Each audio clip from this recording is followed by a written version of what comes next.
Hello friends, मेरा नाम है सुमित और आप देख रहे हैं perfect tax and accounting solutions. दोस्तों, हम लोगों ने पिछली वीडियोस में जर्नल सीख लिया है, लेजर सीख लिया, different types of cash book भी सीख लिया।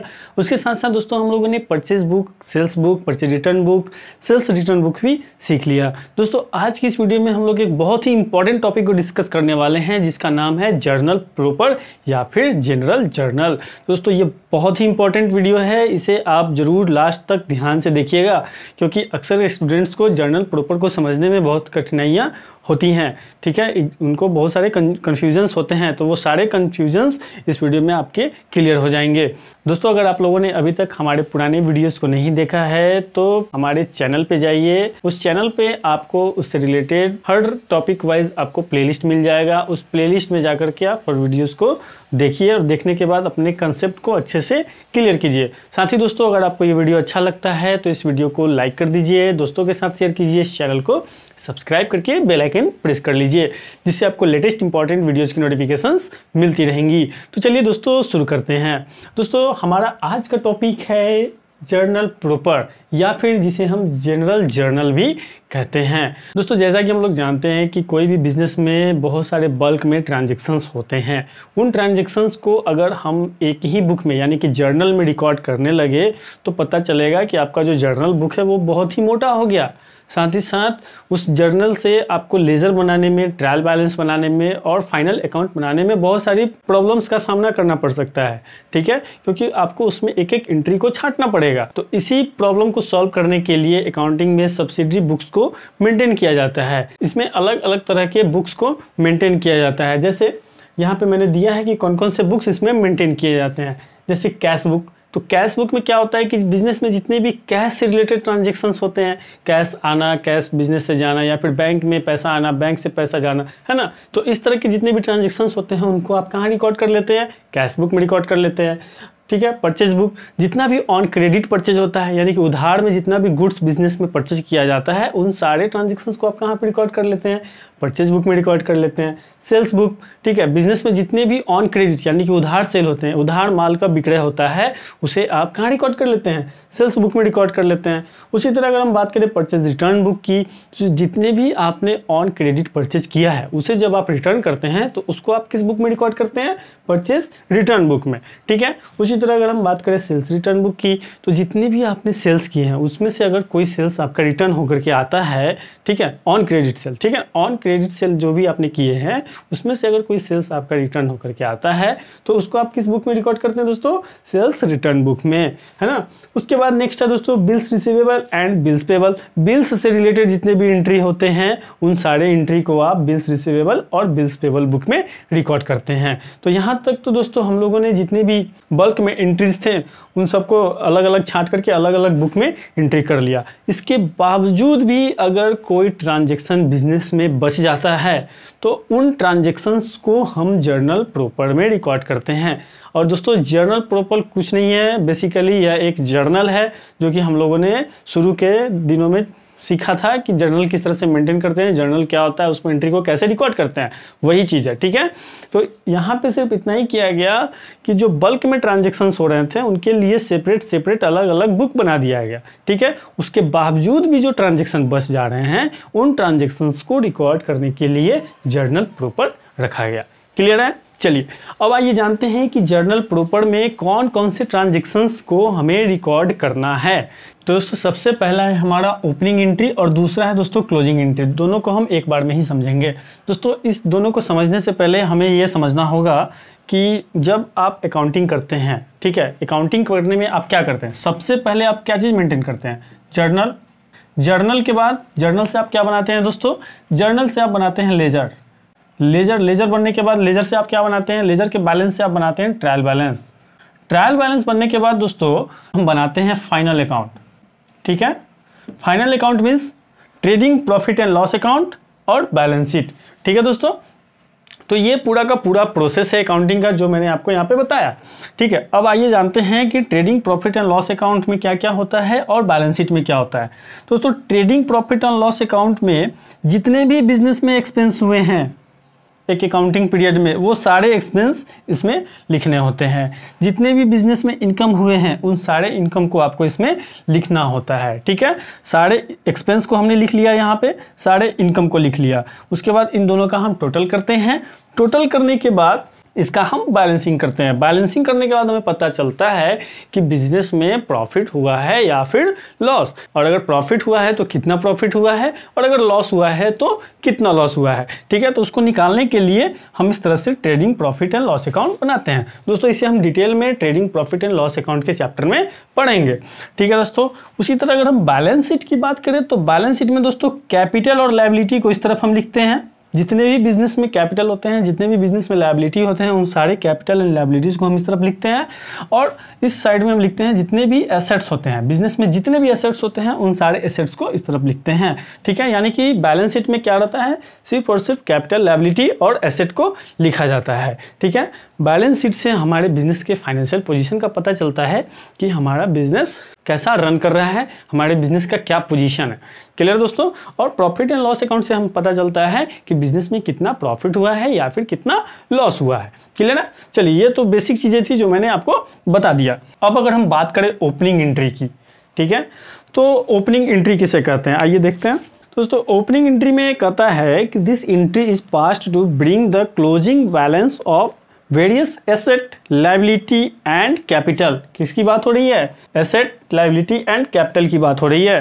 ठीक है, appearing in the balance sheet of previous accounting period, यानी कि प्रीवियस अकाउंटिंग पीरियड, पुराने अकाउंटिंग पीरियड में जो आपके बिजनेस में एसेट और लायबिलिटी बच गए हैं।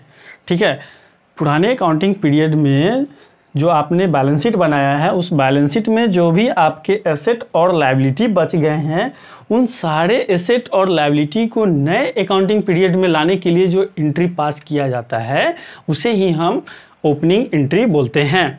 क्लियर है दोस्तों, ये एंट्री कैसे पास किया जाता है तो आइए देखते हैं। तो दोस्तों इस एंट्री को इस तरह से पास किया जाता है। अब इसे भी समझ लें दोस्तों, इसमें क्या किया गया कि एसेट को डेबिट कर दिया गया। जैसा कि हम लोग जानते हैं कि एसेट का डेबिट बैलेंस होता है। ठीक है, तो जितने भी एसेट होंगे उन सारे एसेट को हम क्या करेंगे दोस्तों, डेबिट कर देंगे। क्लियर है, और जितने भी कैपिटल और लायबिलिटी से रिलेटेड लेजर्स होंगे, अकाउंट्स होंगे, उन सारे लेजर्स अकाउंट को हम क्या करेंगे दोस्तों, क्रेडिट कर देंगे। तो ओपनिंग एंट्री हम इस तरह से पास करते हैं। ठीक है, तो जैसा कि हम लोग जानते हैं कि सब्सिडरी बुक्स के किसी भी बुक्स में ये एंट्री नहीं किया जा सकता है। ठीक है, तो इस एंट्री को हम कहाँ पे करेंगे दोस्तों, जर्नल प्रॉपर में करेंगे। क्लियर है, अगर ओपनिंग एंट्री में अभी भी आपको कोई कंफ्यूजन है तो हमारे चैनल पे जाइए, आपको ओपनिंग एंट्री से रिलेटेड एक वीडियोस मिल जाएगा, उस वीडियो को आप देखिए, आपका सारा डाउट क्लियर हो जाएगा। क्लियर है दोस्तों, चलिए दूसरा है क्लोजिंग एंट्री। तो आइए देखते हैं क्लोजिंग एंट्री के बारे में क्या कहता है। इसमें कहता है at the end of the accounting period, यानी कि अकाउंटिंग पीरियड समाप्त होने पर a trading and profit and loss account has to be prepare to ascertain the net profit. क्या बनाया जाता है, trading profit and loss account बनाया जाता है। किस लिए बनाया जाता है, टू असर्टेन द प्रॉफिट, यानी प्रॉफिट का पता लगाने के लिए। ठीक है, आगे कहता है फॉर दिस पर्पस, इसके लिए the nominal accounts have to be closed by transferring their balance to this account.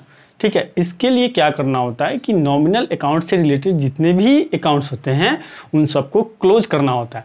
और वो उसको हम क्लोज कैसे करते हैं, तो उन सबको हम प्रॉफिट एंड लॉस अकाउंट में ट्रांसफर करके क्लोज करते हैं। क्लियर है, आगे कर रहा है the entries passed for this purpose are called closing entry. ठीक है, इसके लिए जो एंट्री पास किया जाता है उसे ही हम क्लोजिंग एंट्री कहते हैं। तो आइए दोस्तों इसे हम समझ लें, जितने भी इनकम और एक्सपेंस होते हैं उन सबको हम क्या बोलते हैं, नॉमिनल अकाउंट बोलते हैं। ठीक है, ये तो आप जानते ही होंगे।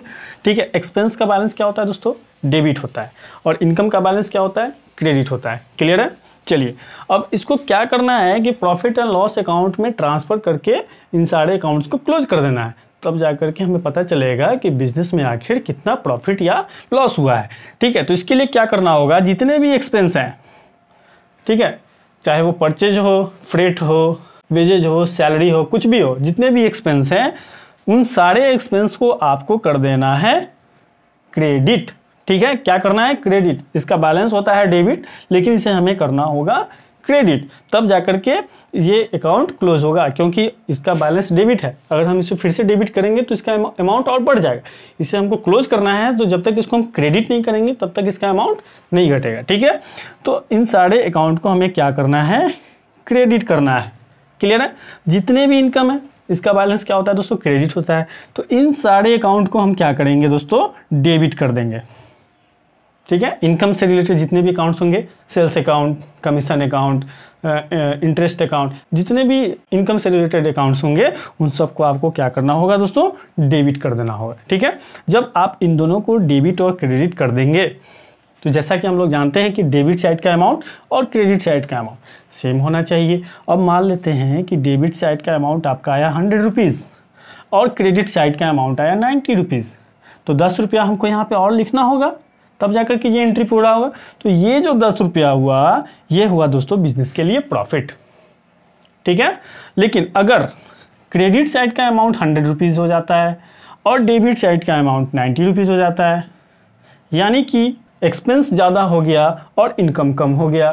ठीक है, तब क्या होगा, यहाँ पे हमको 10 रुपया ऐड करना होगा और ये जो 10 रुपया होगा ये क्या होगा दोस्तों, बिजनेस के लिए लॉस होगा। ठीक है, पहला कंडीशन में क्या हो रहा है, इनकम ज़्यादा हो रहा है, इनकम का अमाउंट ज़्यादा है और एक्सपेंस का अमाउंट कम है, तो हमारे लिए क्या हुआ, ये प्रॉफिट हुआ। दूसरे कंडीशन में क्या हो रहा है, एक्सपेंस हमारे लिए ज़्यादा हो गया है और इनकम क्या हो गया है, कम हो गया है। ठीक है, तो ये जो 10 रुपये का डिफरेंस है ये क्या होगा दोस्तों, बिजनेस के लिए लॉस होगा। तो इस एंट्री को ही हम बोलते हैं क्लोजिंग एंट्री।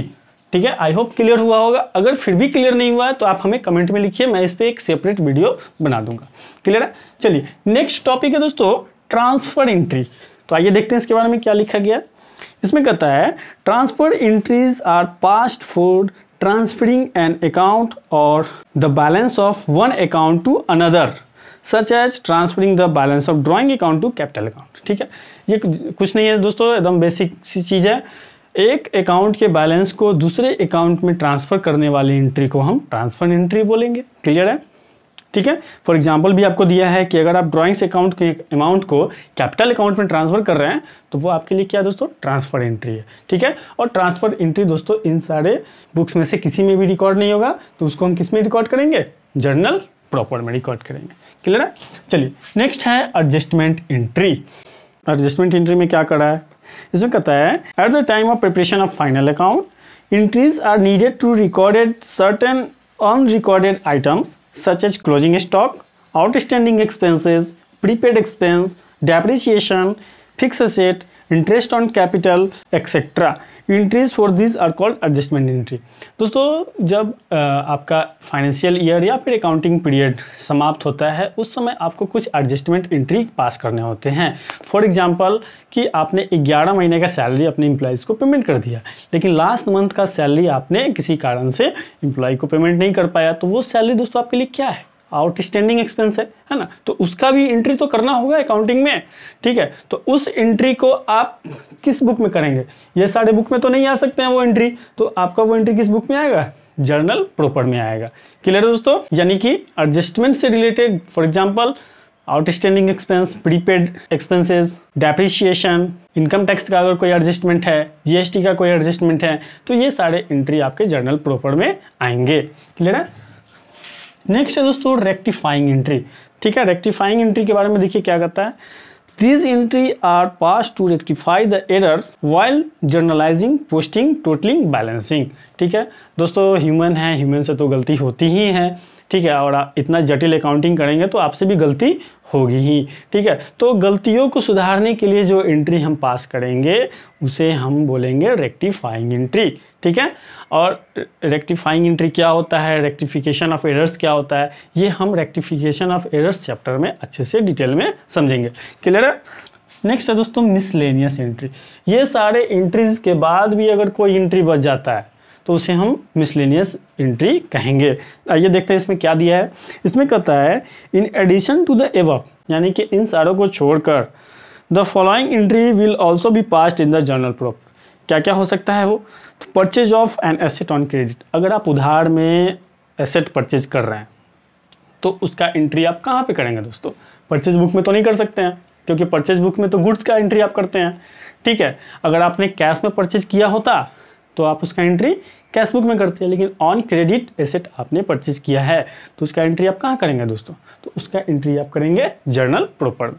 उसी तरह बता रहा है sales of an asset on credit. अगर आप किसी तरह के एसेट का सेल करते हैं उधार में तो उसका एंट्री भी आप जर्नल प्रॉपर में करेंगे। राइटिंग ऑफ बैड डेट्स से रिलेटेड एंट्रीज को भी आप जर्नल प्रॉपर में करेंगे। इससे रिलेटेड भी मैंने वीडियोस बनाए हैं, उसे आप जरूर देखें। ठीक है। Cancellation of bills payable, goods taken by the proprietor for personal use, यानी कि ड्राइंग से related entries, goods given away as charity और फ्री सैंपल। ठीक है, फ्री सैंपल के तौर पर आप गुड्स दे रहे हैं या चैरिटी में गुड्स दे रहे हैं या एडवर्टीजमेंट कर रहे हैं तो वो सारे एंट्री भी आपके जर्नल प्रॉपर में ही जाएंगे। एबनॉर्मल लॉसेज ऑफ स्टॉक और अदर एसेट्स बाय फायर। ठीक है, लॉस्ट बाय फायर यानी कि आग लगने से अगर आपके बिजनेस में किसी तरह का क्षति होता है तो उसका एंट्री भी आप उसी में करेंगे। तो इस तरह के जो भी एंट्री बच जाएंगे, यानी कि अकाउंटिंग में जो भी एंट्री बच जाएंगे उन सारे एंट्रीज को आप जर्नल प्रॉपर में रिकॉर्ड करेंगे। क्लियर है दोस्तों? आई होप आपका इसका कंसेप्ट अच्छे से क्लियर हो गया होगा। फिर भी अगर कोई डाउट है तो कमेंट बॉक्स में ज़रूर लिखें और साथ ही ये वीडियो आपको कैसा लगा ये भी हमें कमेंट करके ज़रूर बताएं। Thank you for watching. Vande Mataram.